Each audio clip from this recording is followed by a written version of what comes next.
Menteri Perhubungan Budi Karya Sumadi mengumumkan moda transportasi diperbolehkan lagi mengangkut penumpang keluar daerah. Hal itu disampaikan saat menggelar rapat kerja virtual bersama Komisi 5 DPR Rabu pagi. Menhub menekankan hal itu bukan merupakan relaksasi atau kelonggaran peraturan Menteri 2020 tentang larangan mudik. Menurut Budi Karya, moda transportasi boleh digunakan tetapi bukan untuk keperluan mudik lebaran, melainkan hanya untuk kepentingan pekerjaan, tugas negara, dan pengiriman logistik. PNBP akan memberikan kriteria. Di sini ada kriteria tertentu.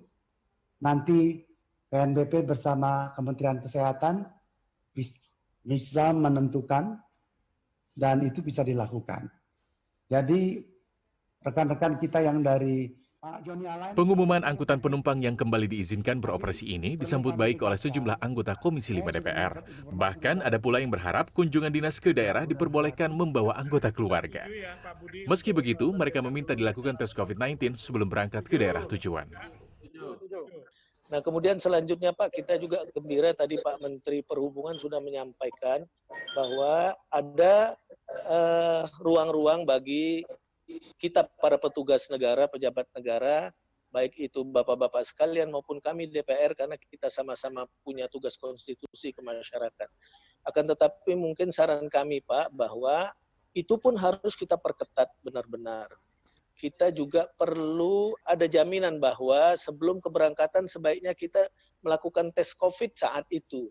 Supaya benar-benar ada jaminan kita berangkat dalam keadaan sehat dan kita berangkat tidak terinfeksi COVID-19 itu. Ini apakah anggota ini bisa membawa keluarga?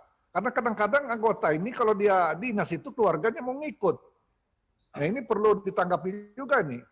Kalau bisa ya, dan juga apakah ini perlu menunjukkan kita punya surat perjalanan dinas atau cukup dengan kartu tanda anggota saja? Dosen Sosiologi FISIP Universitas Airlangga Surabaya mengkritisi rencana Menhub. Aturan baru dari Kemenhub justru akan menciptakan kerumunan baru di daerah tujuan mudik. Dengan adanya kelonggaran mudik, orang tidak merasa itu longgar, itu betul-betul akan semakin terbuka.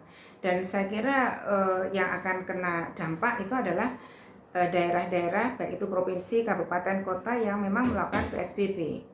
Di daerah yang sekarang sudah melakukan PSBB saja, kerumunan masih banyak terjadi. Apalagi nanti kalau mudik itu dilonggarkan dan masyarakat pasti akan berbondong-bondong untuk melakukan mudik.